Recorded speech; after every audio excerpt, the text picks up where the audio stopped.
everybody. Welcome to Wingman's Hangar, episode 46. We've almost made an entire year. Incredible, thanks to you guys, of course. Listen, if you don't know what this is, if you're new to the show, this is kind of an inside look at everything that goes on at CIG. What we're doing, we're making this glorious game, Star Citizen, and recognizing Chris Roberts' vision. Oh! Yep, and we're going to do it with you, and we're going to tell you what we're doing, and we love doing that. So what do we got today? We got the week in review, we got forum feedback, and we got an interview with incredible conceptual artist Elijah McNeal. Let's not waste any time. Let's just get right to it. The week in review, well, let's start with Wingman's weight. Haha! Last week, well, as you guys know, I started out at 236 glorious pounds, and last week I made it down to 212. Haha! That's incredible. Where are we this week? That's right, I'm sorry. Oh, this week was horrible. We had birthday parties at the house and things going on, and yeah, I gotta do better. My apologies, and sorry for the redacted, it just happens. So listen, what else are we doing this week? What's going on? Hangar planning. As you can see here, we've had lots and lots of scrums because the Austin office is responsible for doing what we're going to be gussing up the hangar, making it individual, making it your own kind of style. So we have meetings and talk about assigning tasks and who does what. So that goes on this week. And well, we might just have a surprise about what else going on this week. Hey everybody, we're on the way, and guess where? We're gonna check out the new office space. You guys have been wanting to know what's going on, and we're gonna show you. We're crammed in the car like sardines. Yeah, I think you've seen the office that we're in now. That's kind of what we look like. This new one, whole new ball game, and you're gonna see.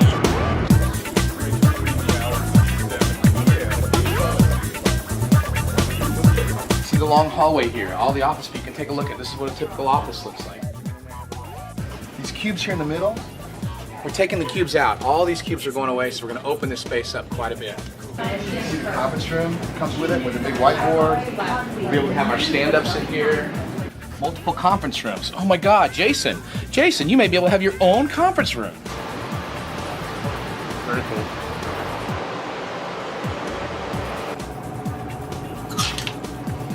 Oops. That's a kegerator. We also have private shower. A private shower. This area here is probably great for a sound room, maybe some small sound studio that we promised the fan. That's right, full-size professional fridge, another TV that conveys, microwaves, dishwashers. It's got everything. This place is going to be fun. What do you think, John? This is awesome. Yeah, fantastic. It's very nice. Hate it. Boo. Suck. Awesome. It's great. Balcony has more square footage than our old place, so it's good. So that's a look at the new Austin office. Some of you have seen it before. You found the secret video. But we're here with the team in Austin showing you what it's about. So it's all due to you guys. And thank you, Star Citizen. Wow, that was cool. We've been waiting to show you guys that. We're super excited. We can't wait. It's still probably going to be about 30 days. We're looking at either mid-December, or we're closed as a company between New Year's and Christmas. So it could be that week that the winger gets to work and move people in. But whatever it takes, because we want to get in that office spread out so we have a lot of spots we need to fill and desks to fill so that we can keep getting this game out to you guys. We have new hires this week. Sean Murphy started as a new art outsource manager. We've got so many people working on this game. As you guys know, the visuals are super important to Chris, and they are to you and us too. We want to really push the boundaries, and that requires the best talent. And not all the best talent is in one location, be it Santa Monica, Austin, Montreal, Monterey, wherever it is. Some of the best talent could be in Kiev, or could be in Germany, or could be in England. And so we have a lot of people working on this game as individuals at different places, and so it takes a lot of wrangling on our end to make sure that they're tasked up correctly and that we're getting what we want, and then our Chief Visual Officer, Chris Olivier, gets to make sure that they're doing the entire look and feel is exactly what we need it to be so that we get it out to you. So Sean Murphy started this week, long story short. We have a happy birthday request for Heaven's Blade, otherwise known as Jarrett Dixon. Happy birthday to you. Thank you very much for supporting Star Citizen. I heard you're going to be watching, so happy birthday to you. Yeah, I won't go the rest of the way. Just happy birthday, man. Thanks a lot for watching. And we also got, it's time for a little, studio update.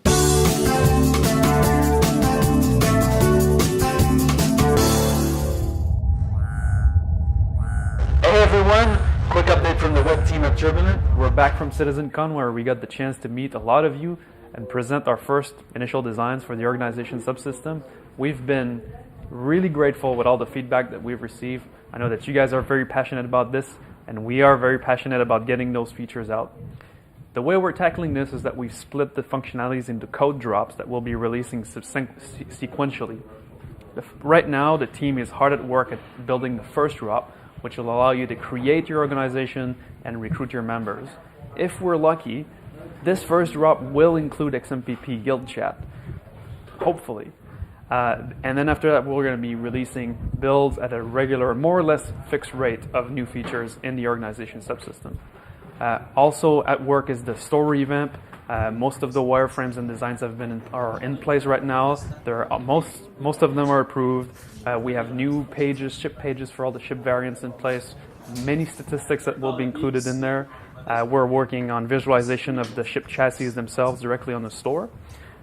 As you guys know, November 26th is coming up, and that means the end of LTI sales. So we are also very busy at building a new store catalog that will be visible after the 26th. One final note, we have a small module coming up that will allow you to apply if you've purchased upgrades. You'll be able to apply those upgrades to your pledges, effectively replacing the ships inside your pledges with the ones that you purchased. And so that's the update from the web team. Back to you, Eric. Thanks, Turbulent, for showing us that. And you know what time it is? What time is it? Well, it's time for... Forum feedback. Feedback.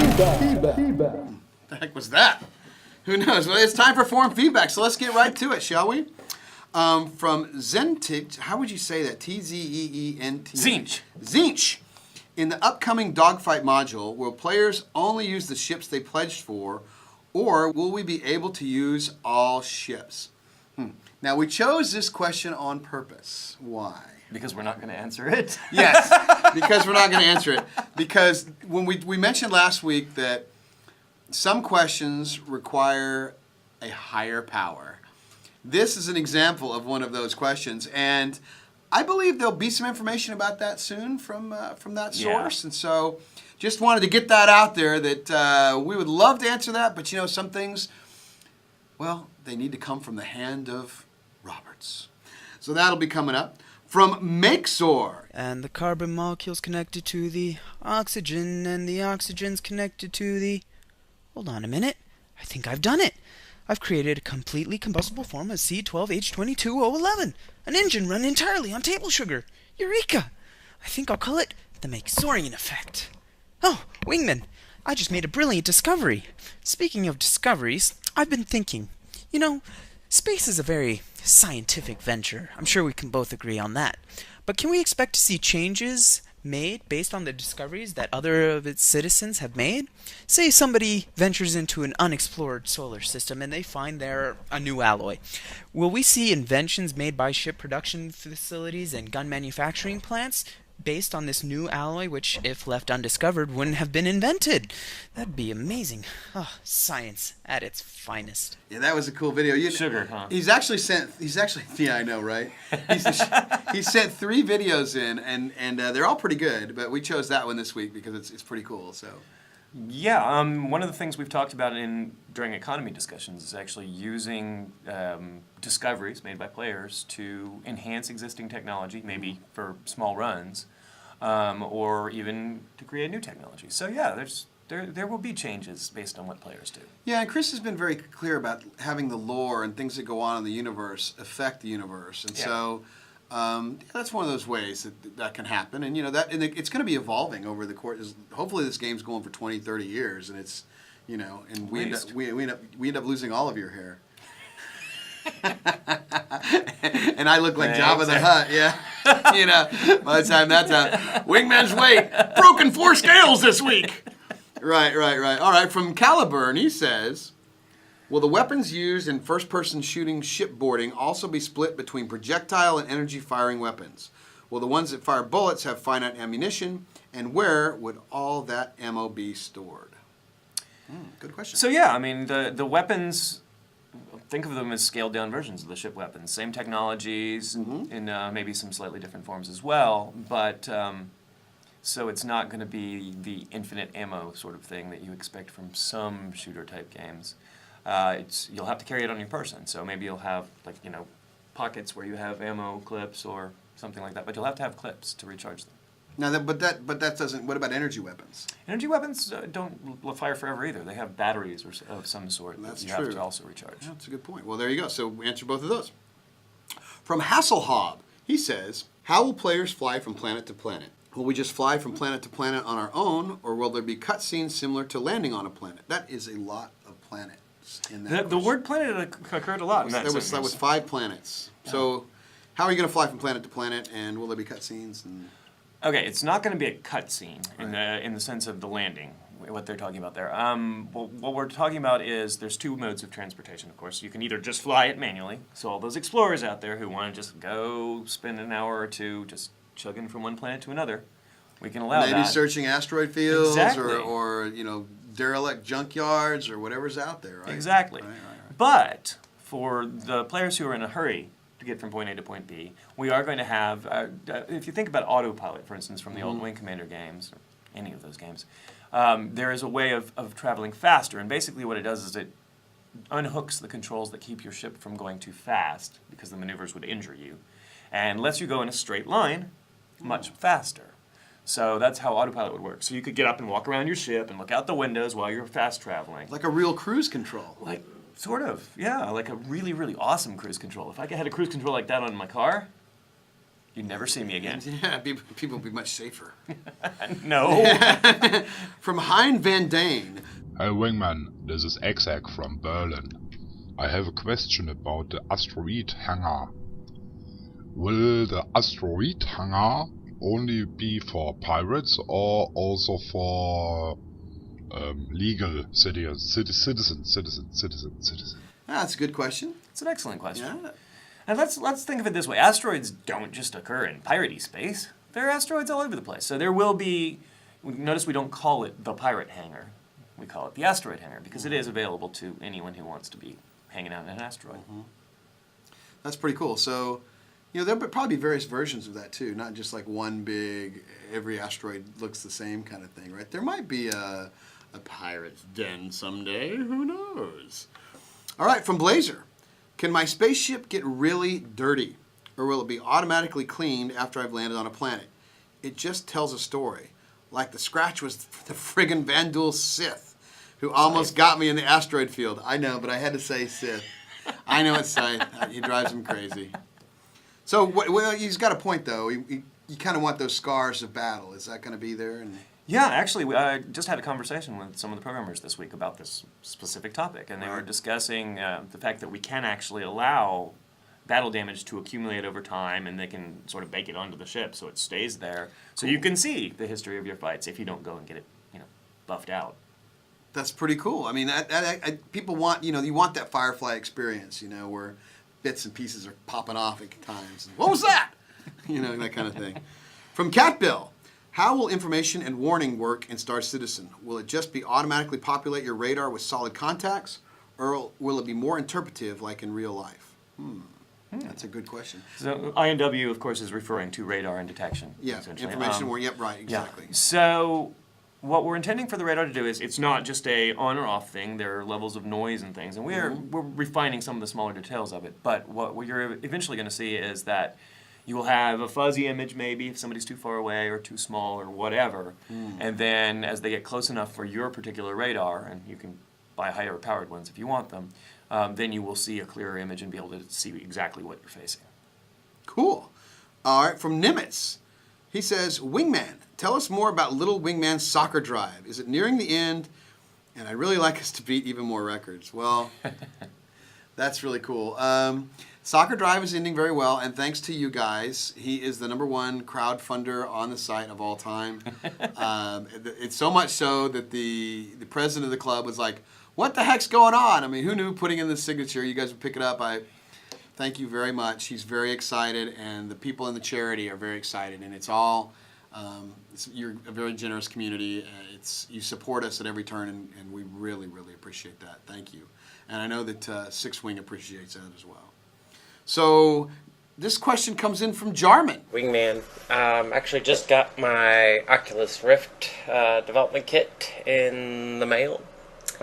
What I was wondering is, when can we expect the Oculus Rift compatibility with Star Citizen?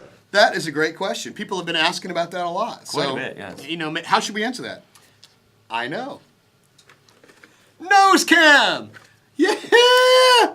Let's go check it out. Let's go get with Jason and find out. Woohoo! See you later, Rob. Hey, everybody. We're heading right to Chief Technical Officer Jason Spangler. Hey, Jason. How you doing? Hello. Good. So the fans would like to know what's going on with Oculus Rift support for the Hangar. Well, here you can see we actually have it running. This is what the left eye and right eye, what you would see in the Rift, and you can see here, I'll move my head and you can see the head tracking.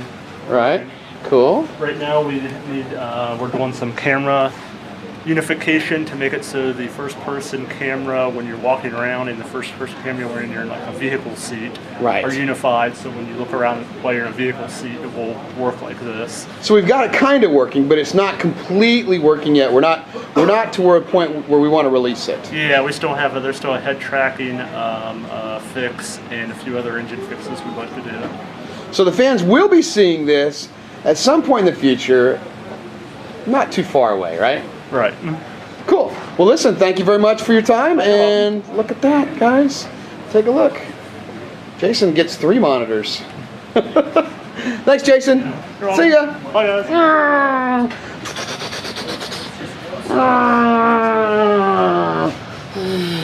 And all right. That was pretty cool right there. And where'd Rob go? I guess he didn't want to be part of that. All right, so now you have the look. And now it's time for this week's Most Valuable Post.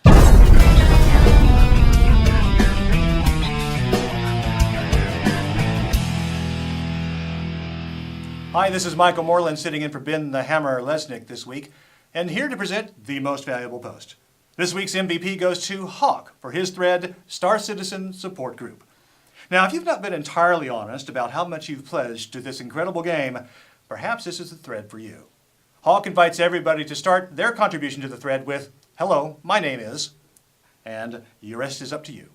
Congratulations, Hawke. You're the most valuable post this week. Back to you, Eric. Thanks, Mike. Mike. And get well soon, Ben. By the way, for those of you who don't know, Ben has been out with the flu this week, and we wish him the best of luck. He's been seriously out. He works hard, hardest working man in show business. Hardest working man out here at CIG, and get well soon, Ben. We miss you. You're a big addition to the show. So what time would it be now? Time for a nice existential break with our very own Mark Skelton.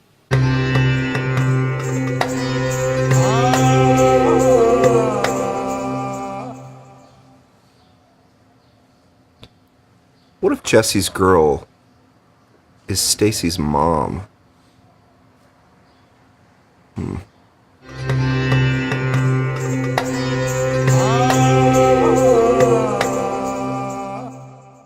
Well, there you go. There's Mark, art director Mark Skelton, being his hazy self. You know, Eli, that's not hoochie in there. That's just tobacco. No. Yeah. Just saying. It's just a hookah bar. So, hey, everybody. It's Elijah McNeal. Say hi. Hi. Now, Elijah, what do you do here for us at Cloud Imperium? I'm a concept artist and an illustrator. Concept artist and illustrator. So we're going to take a look at some of your work here. So what is this right here? This first image here with this is Fujin City. It's on the Seisai planet, I believe, in the Centauri system. Wow, look at that. And so how does that all work? Did you draw all of that yourself?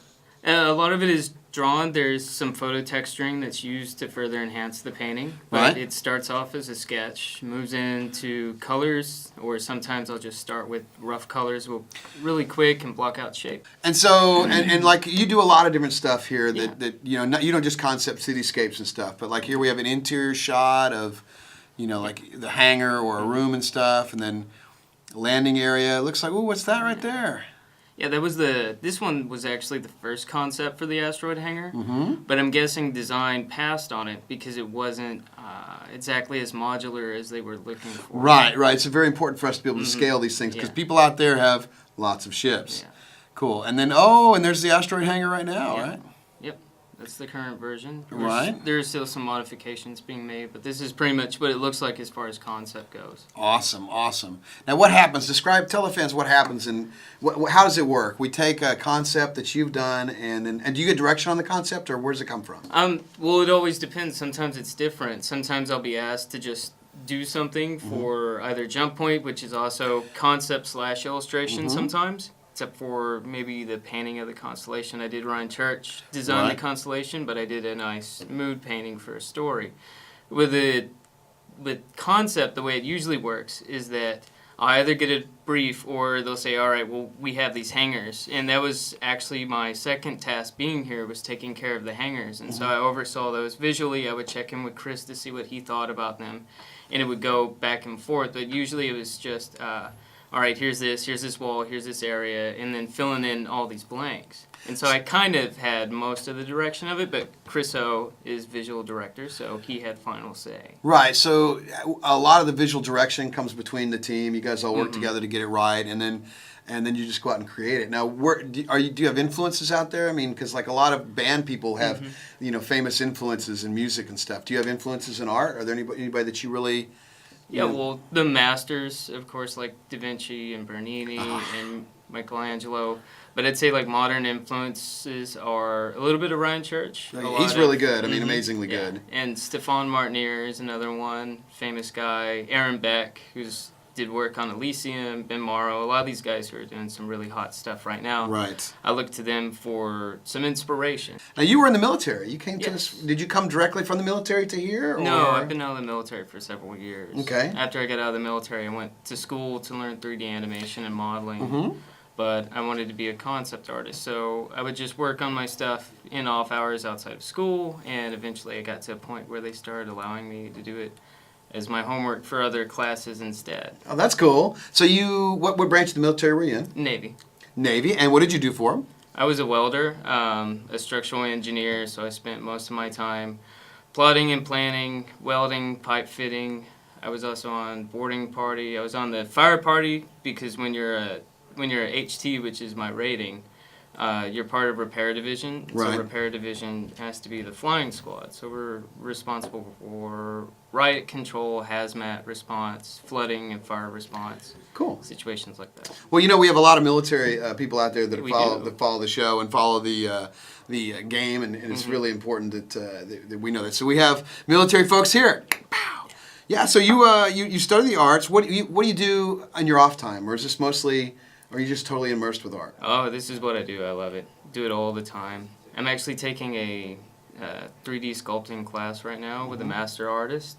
So I try to keep myself pretty busy with that and spend some time on other things, but it's mostly just art, trying to get as best as possible and then apply what I learn outside and inside of work to more work. Now, we kind of got you before you finished your degree. Yeah. Kind of explain how that happened. Did you finally finish, by the way? Yeah. Okay, finished. but you did. But we got you before then. So what happened? Yeah. Well, I was doing a lot of my work, and one of the teachers who knew Chris Olivia had seen my stuff, and Chris Olivia pinged him because they've been friends for a while.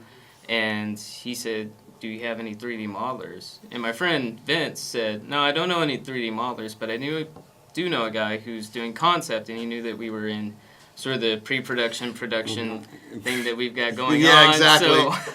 So he's like, yeah, and they contacted me. But things were so busy with Chris O transitioning that after that it was kind of silent, and I got nervous. I was like, what's going on? And then a month later, when one of our producers, who's no longer with us, unfortunately, he said, oh, can you be in and a couple of days for an Now, he's not like interview. no longer with us, with us. No, He just changed jobs. Still alive, yeah. He's so longer with us. May he rest in peace. Yeah, that's cool. And so you got a job, you came down and joined our team, and you're putting out some amazing stuff. So let's take a little bit more look at that. So what is this here? We got a couple guys fighting. What exactly is that? It was just a concept, very early, like sort of like previs stuff, exploring character tones, and that's the Xion fighting the Vandul. The helmets, what are these helmets here? These were just Xion helmets that I was concepting out. Because I'd done a sketch of the Xion fighter and bomber, but before I moved on to detailing it, I thought it would be good to get sort of a style of the helmets and then think, okay, how does this look before jumping into finalizing and detailing out all the bits for the ships. And what in the ship here? It was kind of a... Oh, that's a M50. That was for a race illustration Right. for Jump Point. Right, and we know what that one is, right? Yeah. Wow. It was 300? Mm-hmm. Yeah. So you're Jump doing Point. more Jump Point. Now, there's a space station in the background there. Is that yours too? Yeah. Well, all this... I'm responsible for all the image. I painted everything. Of course, the 300i was done Kemper Mill art and then modeled out by Chris Smith. Right. But these space stations were these checkpoint rings for a race. That's another one of the racing illustrations for Jump Point. Cool. And wow, look at that planet. That's beautiful. Thanks. Right, so with people like you, how could we ever fail? So thanks a lot for joining us, man. I want to thank the subscribers and pledgers for allowing us to do this and talk to very talented people like Eli here. Oh, by the way, you share a love of something that I share as well, and it never lasts very long in our office. What would I be referring to? Bourbon. Yeah.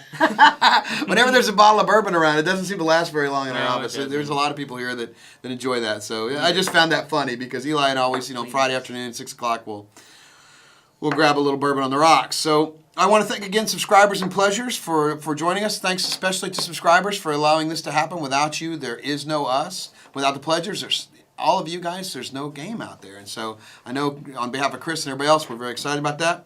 What do we have coming up this week? Well, Gantt charts, shot lists, and hangar planning. Oh my, Gantt charts, shot lists, and hangar planning. Lots and lots of scheduling and planning and going on behind the scenes. We're hiring more production staff to help us manage this ginormous project because, it's just we have a lot of people working everywhere and it takes production people to handle it. Subscribe to our YouTube channel. That way you find out exactly what goes on, when it goes on, and you're the first one to know. Submit your questions to the RSI forum. There'll probably be a little bit up here that Michael put out there that shows you where you can put your questions that you want answered for forum feedback and get them in, and we'll get to them as soon as we can. And also 15 minutes after the show, you got to check out Wingman's Hangover, which is appropriately talked about after we just talked about bourbon. Comes out 15 minutes after the show. We get in chat roll. We interact directly with the fans. We talk to you guys. See what's on your mind, what you thought of the show, what you think of the game, what you think about life in general. No politics. And we just go from there. So 15 minutes after the show, Wingman's Hangover. Go to chat roll to find out where it is. It's kind of a secret. And remember, if you want your stuff featured on Wingman's Hangar, send it in. We just might use it. Where are we going to see them? In the verse.